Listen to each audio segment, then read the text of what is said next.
Hi, bookish nerds. I'm Maddie. It's time to talk about July and how many books I read, which is insane because this summer has been the most books I have ever read in my entire life. I read 19 books in June and I read 18 books in July. I read over 7,000 pages in the month of July, and the whole point is to try and make a dent in my physical TBR because, as you can see behind me, there are a ton of books and this is not even scratching the surface. These are the Pride and Joy shelves. All of the books that have been on here are either my favorite author, my favorite series, you'll see Magnolia Parks back there, and favorite authors, things like that. We're gonna be getting into that, and that'll be a future video of all the books that are on my trophy shelf. But let's start with the books that I read in July. My average rating for July was a 4.63. I am having a fantastic reading year. I don't think I've rated many books under a 4-star this year. Like I have definitely delved into what I like, what I don't like, kind of moving through there. Some of these are going to be fully binged an entire series. I am also participating in a summer book bingo. Some of these fulfilled some of those prompts, and then I mood read the entirety of July. I just focused on books that were interesting to me, recommendations from some friends, which is actually the first book that I read. I read The Testing by Joelle Chabourneau.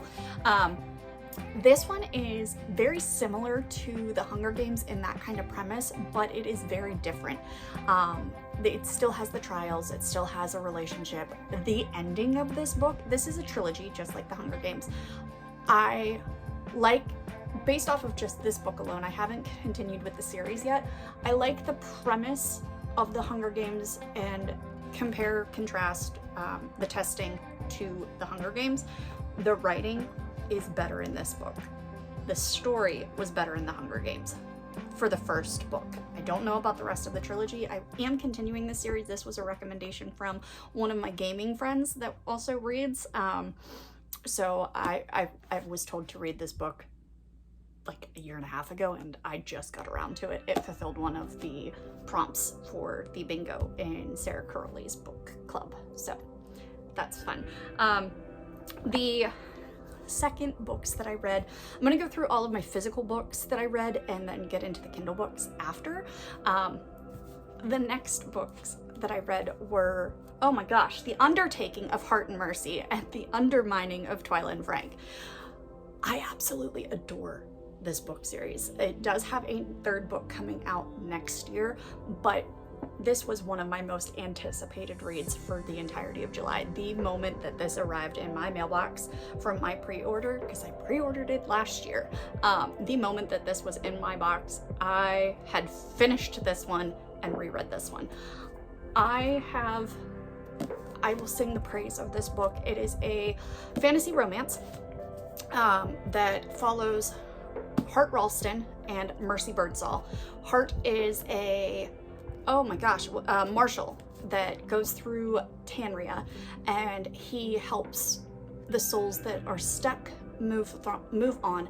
Mercy is an undertaker, so all of the dead bodies that Hart brings back from Tanria end up back there. This is a enemies to lovers, idiots falling in love with notes. Kind of like You've Got Mail, where like they're sending letters to each other, but they have absolutely no idea what the letters are or who they're sending them to. They're completely anonymous. They're titled To a Friend. And the Nimlikin, which are their post office, there's a bunny or a rabbit and I believe an owl that deliver the letters, and they're addressed to a friend but they know who it's there. It's very easy. If you're trying to get into romantasy, this was one of the first fantasy romance books that I picked up last year whenever I started reading again. And this is a 5-star read. No ifs, no buts, no questions. For me, this was a 5-star read. I have read this book now twice, and I breezed through it in less than a day every single time. Plus, look at the spines. They're they're so freaking cute. And then these two, they show up in the first book. You do see Heart and Mercy in this book as well, so you get to catch up on what those two idiots are doing.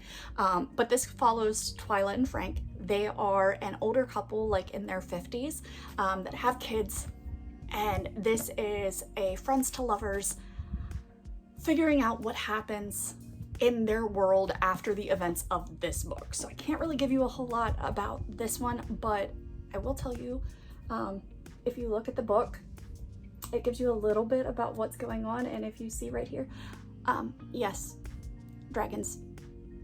So if you like dragons, this series. The third book comes out in July of next year. It features a character that is mentioned in, I know for certain, Twyla and Frank, but they follow demigods, and Rosie and Adam is the guy that created the portals that are used to get to Tanria. Rosie is one of the demigod children. So it's very easy to understand. Don't worry about it if you think it's too complicated. Go in for a good time. It's a great, both 5-star series so far. The next book that I read, and it's actually goes right there, I'm currently rereading the third book, is The Lunar Chronicles Book 2, Scarlet, I started rereading The Lunar Chronicles. This is one of the first series that I read as an adult that got me back into reading many years ago. I was reading this is why Winter is in hardback, is because I got this series whenever it was releasing. The Lunar Chronicles follows the different fractured fairy tales. Simple, easy. Scarlet is Little Red Riding Hood. First book, Cinder, is Cinderella. Third book is Cress, which is Rapunzel. Winter is Snow White. You have the little novella Fairest, and then Stars Above, which is a short story collection that kind of wraps up the entire series. I can't tell you a lot about this one other than it follows Scarlet and Wolf, which are the new characters, but they do meet the character, like it does get the characters from book 1 into book 2, but it tells like a little piece there. I rated Scarlet a 4.75. I does not have second book syndrome at all. This was a great freaking time. It is sci-fi, there's romance, it's YA, it's quick, easy read, even though it's like 400, 500 pages. Like, it so good. This series, highly worth it. I recommend this everywhere. Not a lot of people talk about it, and it is so good. So freaking good. My favorite is Cress, and I'm rereading that one this month. So very excited. The next book series that I read, Good Girl's Guide to Murder trilogy. Because of it coming out on Netflix in the United States here on August, I wanted to read the entire series. This entire series is a 5-star series for me. I did rate A Good Girl's Guide to Murder a 4.75, 4.5, 5-star. Oh my gosh. So, book 1. This is where you're going to start. You're going to start at A Good Girl's Guide to Murder. Follows Pip and Ravi. Pip is investigating what happened to Ravi's brother, Sal, because Sal was accused of killing Andy Bell. So her entire senior project is going off of what really happened to Andy Bell, what really happened to Sal. She goes to interview Ravi. Ravi ends up saying, hey, I want to help because I tried to do this and I don't have the ends that you have. This book is so twisty and so good, and it's a YA mystery thriller. I absolutely ate this. As soon as I read this, I immediately had to go and pick up book 2, which follows the plot. You cannot pick these up and not read them in order. You have to read front to back. This book, holy shit. I was not prepared for As Good as Dead. I did call what happened in that one before we got there. I was messaging Gabby from book club and was like, I think this is happening. And I was right. I did not see the ending coming, but the middle twist I did see that one. Still worth every moment that I spent with this series. Holly Jackson has become one of my favorite thriller authors. It's not one of my favorite genres, but this series. Right, next books that I read were the Windy City series. However, I only have one physical book, and we're going to talk about these two because these two, we have The Right Move by Liz Tomford from the Windy City series. This is book 2. This follows Ryan and Indy, and then I reread Reckless by Elsie Silver, and both of these, the men are fantastic. They are superb. Theo Silva is and will continue to be my favorite book boyfriend, followed right behind by Ryan Shea. These are the only two that I currently have in physical copies. I read all of the other books on Kindle Unlimited. 5-star, 5-star. This one, they're all interconnected standalones. You can read them out of order, but I do recommend reading in order just because you meet the characters. Ryan is the brother from Mile High, which we'll talk about later, brother, and then Indy is her best friend and coworker. You see both of them in the first book. I love this book so much, and I absolutely adore Ryan simply because of the acts of service and the quiet ways that he loves, and he shows that he loves. This is fake dating. This is brother's best friend. All of the things that eat are so good. But if I'm gonna tell you why I love this man, yes, he's an NBA star. No, that's not why I love him. I love him because he sees Indy and he helps her in the way that she needs without letting her know, hey, I'm thinking about you. Like, if you just look at the things that he does, he puts her coffee from the Keurig in the fridge for her so that she can just put ice in it and it doesn't melt it. Like, the little things, the acts of service, so good. I absolutely love Ryan. I love Indy. I think the grumpy sunshine is my favorite trope in the entire world. And this book, Liz Tomford and Elsie Silver, do not miss with their men, because when you come to Theo Silva and you come to Winter Hamilton and you know a little bit about what happens with Winter if you've read Flawless, because she is the sister of book 1's female main character, Summer. Theo is Rhett's protege.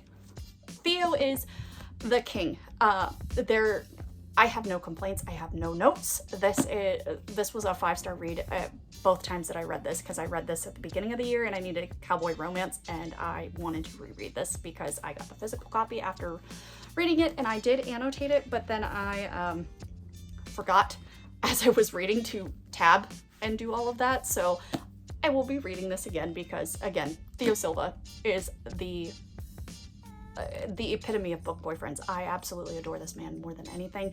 Another 5-star read. There's nothing that's going to stop this.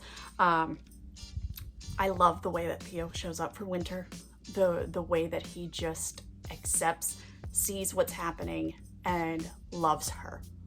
And the fact that he woofed at her, if you know, you know. The man is a golden retriever. But again, another acts of service. He sees what Winter needs and helps her get to what she needs. They make their relationship work.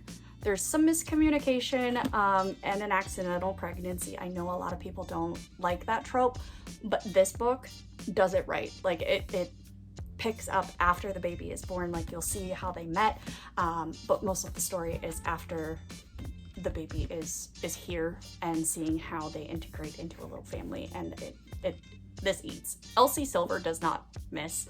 Wild Love is also there. Those are the only two physical that I have of Elsie right now. I will be getting all of them, and we will be rereading Chestnut Springs because these men, the cowboy genre, so good. The last book that I read was Beach Read by Emily Henry, and this is my third Emily Henry. I have read Funny Story and Happy Place. Happy Place I think is by far my favorite, but this was a very good contender. I gave Beach Read a 4.75. I absolutely loved everything about these two rival authors, and it was so good. It deals with grief, it deals with finding out secrets in a family that you don't really know about, and it's so good. As far as Emily Henry's writing, it's so easy to zoom through. I read this book in like 24 hours. I've zoomed through this book, but it was so impactful and so meaningful. It just didn't hit the same way that Happy Place did for me, so it was why it's a 4.75 and not a 5-star. Emily Henry is also becoming a new favorite author for me. I also read our book club book and novel Love Story by Ashley Poston. However, we do an annotated book swap in book club, and I sent that off to its new home with Sid, so that is super fun. I enjoyed the hell out of it and gave it a 4.75. It is a love letter to readers, to people that love books. It is just a love letter saying, hey, if you could end up in your favorite book, what would you do? It was sweet. It wasn't a full-blown romance. It's more lit fic with romance in it, same as the Dead Romantics. I have yet to read The 7-Year Slip, but out of the books that I have read by Ashley Poston, A Novel Love Story hit for me right at the right moment. It is my favorite of hers so far. All of the rest of the books that I have read are all on Kindle or Kindle Unlimited, whether I purchased or bought off of Kindle or got off of Kindle Unlimited. I read Out on a Limb by Hannah Bonham Carter. That was a 5-star read. Oh my God, I was not prepared to cry and sob during this book. I got it when it was on Kindle Unlimited, so I still had that in my library and I have been saving it since then. I also read Don't Let Me Fall by Kelsey Ray, I believe is the author.